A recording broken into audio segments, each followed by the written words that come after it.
You should be concerned if there was collusion. And that's what I don't see any evidence of collusion. Do you? No.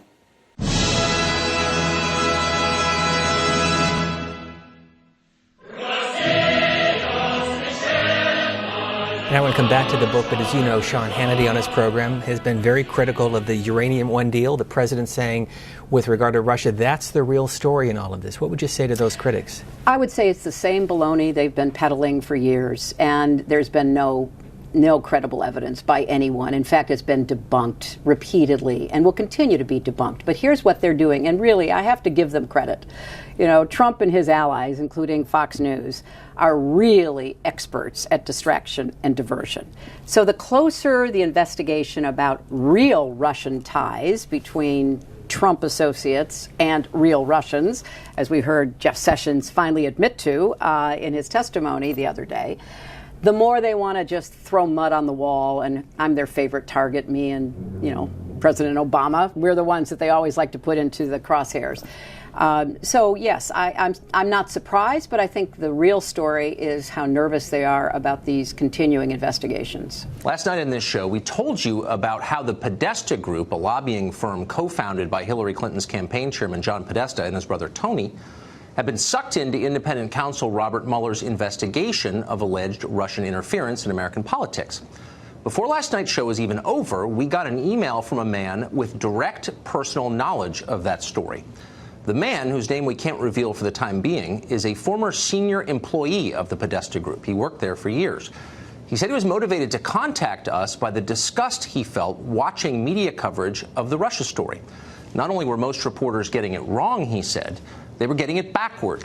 The Russians were, in fact, deeply involved in American politics, but the real story had almost nothing to do with the 2016 presidential campaign. Well, intrigued, we agreed to meet with that source today. He just left our offices here in Washington a couple of hours ago.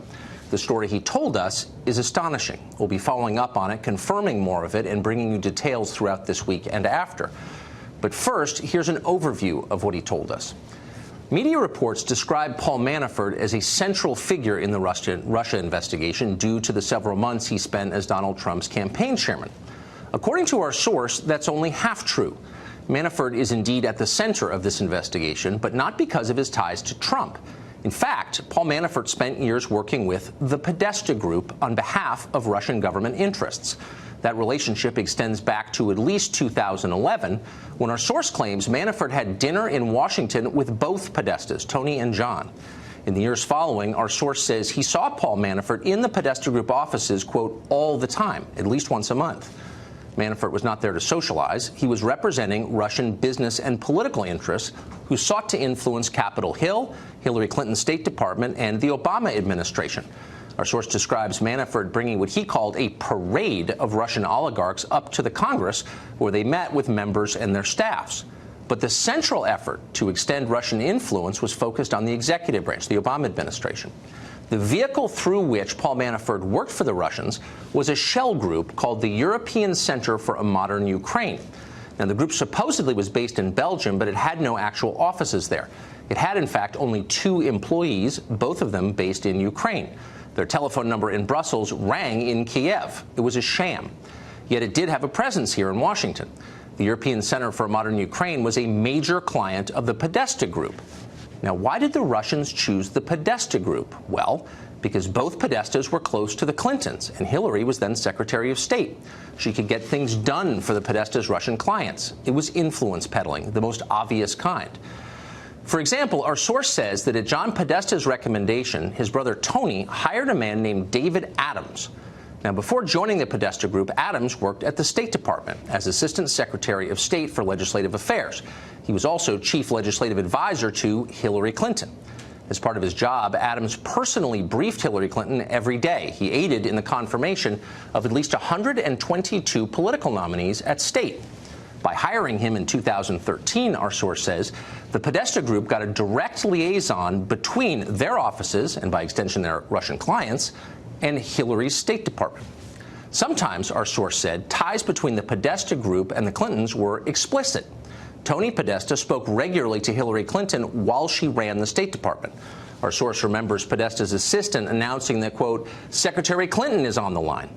At one point in either 2013 or maybe early 2014, our source says a meeting was held that included both Tony Podesta and a representative of the Clinton Foundation. The explicit subject of that meeting? How to assist Uranium One. That's the Russian-owned company that controls 20% of American uranium production and whose board members gave more than $100 million to the Clinton Foundation. As our source put it, quote, Tony Podesta was basically part of the Clinton Foundation. Now, apparently there was not a lot of pretending about this internally at the Podesta Group. According to our source, Manafort was clear, crystal clear, that Russia wanted to cultivate ties to Hillary Clinton in the belief she was likely to become president. These links to Hillary were apparently quite valuable to the Russian. Our source believes that the Russian money Manafort funneled to the Podesta Group greatly exceeds the roughly $1 million they were officially paid. That's what he said. Some of these payments, he indicated, could be hidden kickbacks that would be hard for investigators to trace. Our source described the Podesta Group's books as, quote, a treasure trove and highly secret. He told us the Podesta Group had no board overseeing it and that all financial decisions internally were made by Tony Podesta personally. The group's employees, he said, included a person whose only official job was managing Tony Podesta's art collection. It would be obviously pretty easy for an organization like that to conceal financial transactions. Now, the source we spoke to has been interviewed extensively by Robert Mueller's independent investigators. In press accounts, Mueller's investigation is still framed as a hunt for collusion between Donald Trump's presidential campaign and the government of Russia. Our source says investigators are, in fact, very interested in Manafort's behavior while he ran the Trump campaign, but otherwise that description is mostly bogus. The investigation has broadened now to determine which people and which organizations in Washington have spent years working secretly as de facto operatives on behalf of Russian government and business interests. The Podesta Group is chief among these.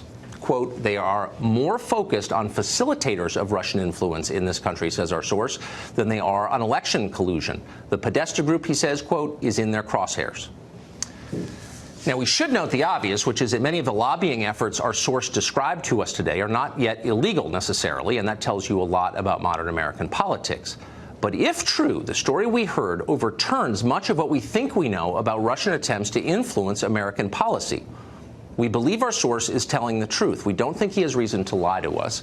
The facts we've been able to check have turned out to be accurate. We believe our source has exposed behavior that undermines this country, but that unfortunately is common here in Washington. It does raise also the question, Tucker. I mean, you're coming around to getting at this now, and that's remarkable on your part to have gotten this source to come and talk to you. How could it be that all these journalists working for other news organizations have been chasing this story low these many months and never ran across any of this? I knew, based on digging deep into all of the information we could get our hands on, not classified, but through public sources, that the Russians were knee-deep in our election. But